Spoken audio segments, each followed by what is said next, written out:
नमस्कार दोस्तों, HRD IAS में आप सभी का स्वागत है। कैसे हैं आप सभी लोग? आई होप आप सभी लोग अच्छे होंगे और अपनी पढ़ाई को बढ़िया तरीके से कर रहे होंगे। देखिए, मैं कुछ बात स्टार्ट करूं उसके पहले सबसे जो इम्पॉर्टेंट बात है वो ये है कि ठंड बहुत है और दरअसल आप लोग अभी इसका विशेष ध्यान दें कि तबीयत वगैरह आपकी हेल्थ इश्यूज़ कुछ ना आ जाए, यानी कि जो आपकी पढ़ाई चल रही होगी वो डिस्टर्ब ना होने पाए, क्योंकि एग्ज़ाम्स को दरअसल बहुत कम समय बचा है। UP PCS RO की बात करूं तो महज 13-14 दिन बचे हुए हैं और PCS के लिए तकरीबन जो है 47 से 49 दिन बचा हुआ है। ठीक, तो ऐसी स्थिति में सबसे इम्पॉर्टेंट है कि आपके साथ हेल्थ इशू ना होने पाए। ठीक, एक बात। अब बात हमें आज आपसे क्या करनी है? बात ये करनी है आप लोगों से कि दरअसल जो है अभी जो समय बचा है अभी हमें क्या करना है, यानी कि जो अभी ये आपका 12-13 दिन बचा हुआ है उसमें हमें क्या करना है। ठीक, सबसे पहले तो यही चीज़ है कि अभी आप लोग बहुत ज़्यादा परेशान हो रहे होंगे, मुझे पता है इस बात का, क्योंकि जैसे जैसे समय नज़दीक आता है एग्ज़ाम का वैसे वैसे टेंशन बढ़ती चली जाती है और लगता है कि ये भी छूट रहा है, वो छूट रहा है, ये पढ़ लें, वो पढ़ लें, और होता है क्या है ना कि सब घोच-पोच हो जाता है और बहुत ज़्यादा कन्फ्यूजन की स्थिति हो जाती है और माइंड जो है ना एक नेगेटिविटी की तरफ भागने लग जाता है। ये कंडीशन ऐसा नहीं है कि किसी एक विद्यार्थी के साथ होगी, दरअसल ये चीज़ जो है सभी के साथ होती है। उनके साथ ज़्यादा होती होगी जो मेहनत बहुत दिन से कर रहे हैं, जो लगातार मेहनत कर रहे हैं, उनके साथ ये दिक्कत और हो जाती है क्योंकि वो बहुत पढ़े हुए होते हैं और इसमें दिक्कत ये होती है कि रिवीजन भी वो उतना वो नहीं कर पाते हैं और माइंड में जब बहुत ज़्यादा पढ़े रहो आप तो लगता है यार कि इतनी मेहनत मैंने की है, होगा या नहीं होगा। जो कम पढ़े हैं, जिन्होंने अभी हाल फिलहाल में स्टडी की है, उनको तो इतना टेंशन नहीं होगा, लेकिन जो बहुत पहले से मेहनत करते आ रहे हैं बच्चे, उनको टेंशन लाजमी होगी।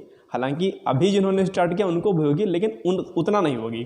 ठीक, तो मैं आप लोगों से पहले यही बात कहना चाहता हूँ कि टेंशन को दिमाग से एकदम से पूरी तरीके से एकदम नेगलेक्ट कर दीजिए, हटा दीजिए। प्रेशर बिल्कुल मत लीजिए, अपने को एकदम कूल रखिए, है ना। ठंडा वैसे भी मौसम है, हालांकि इतना मत कूल रखिए कि खुद ही कूल हो जाए, लेकिन जो रिफ्रेशमेंट होती है ना दिमाग की, उसको बरकरार रखिए। आप लोग लोड लेने की कोई आवश्यकता नहीं है। एक चीज़ मेरी बात का ध्यान रखना, जिस बात के लिए मैंने वीडियो बना रहा हूँ जो सबसे महत्वपूर्ण है, इस बात का आप लोग ध्यान दीजिएगा। बात क्या है? बात यह है कि अभी आप लोगों को UP PCS RO की मैं बात कर रहा हूँ, PCS की नहीं बात कर रहा हूँ, केवल और केवल मैं अभी RO की बात कर रहा हूँ। RO के जितने भी विद्यार्थी हैं, अभी वो लोग जितने आपके सेक्शन हैं महत्वपूर्ण, उन सभी विषयों पर आप लोग डेली जो है समय दीजिए। ऐसा नहीं है कि करंट अफेयर्स पढ़ रहे हैं तो करंट अफेयर्स ही पढ़ने लग गए, हिंदी पढ़ रहे हैं तो हिंदी पढ़ने लग गए, ऐसा नहीं है। करंट अफेयर्स हिंदी पर आप समय ज़्यादा दे सकते हैं, ये कर सकते हैं, लेकिन साथ साथ में अन्य विषयों पर भी आपको समय देना है, जैसे कि आपका UP स्पेशल हो गया, सेंसस हो गया, आपका एग्रीकल्चर हो गया, है ना, कुछ महत्वपूर्ण डेटा हो गए एग्रीकल्चर के, यानी कि अभी जो आर्थिकी आएगी रिलीज होगी उसको पढ़ लीजिएगा। ये कुछ चीज़ें ऐसी हैं जिन पर आपको फोकस करना है। आल्सो मैथ्स रीजनिंग का पोर्शन, जो रीजनिंग वाला पोर्शन आता है, उसको भी आप लोग प्रॉपर तरीके से कर लीजिए। ठीक है, लेकिन समय सबको दीजिए, किसी एक विषय पर समय मत दीजिए, क्योंकि 140 जो प्रश्न आपके GS के आएंगे उसमें जो है करंट अफेयर्स के साथ साथ में आपका रीजनिंग, आपके अन्य विषय, विविध वाला, ये सारे सेक्शन आपके रहेंगे। विविध से एक बात और याद आ गई कि लूसेंट जो GS की है ना, GS के लूसेंट में विविध वाला सेक्शन है, जिसे हम इंग्लिश में मिसलेनियस कहते हैं, उस वाले पोर्शन को भी आप लोग प्लीज़ रेडी कर लीजिएगा। ठीक, तो आज वीडियो बनाने का बस पर्पज़ इतना ही था। मैं बहुत लंबा वीडियो नहीं करूंगा क्योंकि इस समय आप लोग के पास बिल्कुल नहीं होगा और मैं चाहूँगा भी नहीं कि आप बहुत लंबा वीडियो मेरा देखें। बस शॉर्ट में बस मैं आपको इतनी ही बात कह रहा हूँ कि अभी कोशिश ये कीजिएगा कि हर विषय पर आप लोग थोड़ा थोड़ा समय दीजिए, यानी कि GS पर भी 2-3 घंटा दीजिए, हिंदी पर भी 2-2.5 घंटा 3 घंटा दीजिए, और इसी तरीके से आप लोग करंट अफेयर्स पर भी फोकस कीजिए। यानी कि पेपर के हिसाब से आप चलिए, ऐसा ना हो जाए कि कोई टॉपिक आपका छूट जाए। दूसरी बात, जब आप पेपर सॉल्व करते होंगे तो उसमें से अगर कोई क्वेश्चन नया लगे आपको तो डायरी में नोट कर लिया करिए कि ये टॉपिक छूट गया, उसको पढ़ना है। PYQs प्लीज़ लगा लीजिएगा, नहीं लगाया है तो अभी भी समय है। 2 पेपर 3 पेपर कम से कम नहीं PCS का लगा पाते हैं तो कम से कम RO के जो 8-10-12 साल के पेपर हैं उनको प्लीज़ लगा लीजिए, ये मेरी हम्बल रिक्वेस्ट है। नहीं लगा है तो लगा लीजिए। टेस्ट सीरीज़ यदि आपके पास थी, लगाया आपने तो बहुत अच्छी बात है, यदि आसपास अवेलेबल है तो जाइए मार्केट से टेस्ट सीरीज 2-4-6 फुल लेंथ के टेस्ट सीरीज ले आइए, उसको लगा लीजिए और 2-3 नए काम कर लीजिए। कंक्लूजन क्या मैंने ड्रॉ किया? कंक्लूजन मैं ड्रॉ कर रहा हूँ कि आपको सभी विषयों पर समय बराबर देना है, किसी एक विषय पर ज़्यादा या कम नहीं देना है।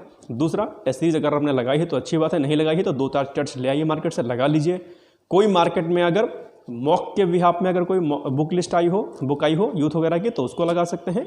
साथ ही साथ में लूसेंट का मिसलेनियस वाला पोर्शन कर लीजिए। बाकी धैर्य रखिए, आराम से खाइए पीजिए। एक बात और ध्यान रखिएगा, पेपर जो है सेंटर आपका दूर जा सकता है, इसलिए यदि देर रात में पढ़ने की हैबिट होगी तो उसको थोड़ा सा शेड्यूल को चेंज कर लीजिए, क्योंकि जिस दिन पेपर होगा एक दिन पहले आपको उठना पड़ेगा सुबह। और ये दरअसल जो है बहुत बड़ा युद्ध होता है सुबह उठना अपने आप में, है ना, बड़े द्वंद्व की स्थिति होती है।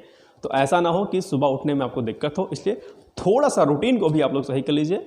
शाम को जल्दी सोने की कोशिश कीजिए और सुबह जल्दी उठने की कोशिश कीजिए। तो ये कुछ चीज़ें हैं, बाकी परेशान मत होइए, धूमधाम से प्रश्न करके आइएगा, ठीक है, कोई दिक्कत वाली बात नहीं है। और मन में विश्वास रखिए, यदि आपने मेहनत की है तो निश्चित तौर पर आपका सिलेक्शन होगा। डरने की आवश्यकता नहीं है, बस कुछ नया मत पढ़ने लग जाना प्लीज़, है ना, कि दुकान पर गए और बुक उठा के ले आए। अब ये काम मत करना। जो आपने पढ़ा है, अच्छा पढ़ा है, बेहतर पढ़ा है, you are the superior, I am the best, ये भावना के साथ, इस संकल्प के साथ आपको आगे बढ़ना है। निश्चित तौर पर आप सफल होंगे। मेरी तरफ से बहुत सारी शुभकामनाएं हैं। कोई दिक्कत होती है तो प्लीज़ कमेंट बॉक्स में जाकर के कमेंट कर दीजिएगा, या मुझसे अगर आप सीधे बात करना चाहते हैं तो टेलीग्राम के माध्यम से कॉल कर लीजिएगा। Thank you so much. जय हिंद, जय भारत, ऑल द बेस्ट।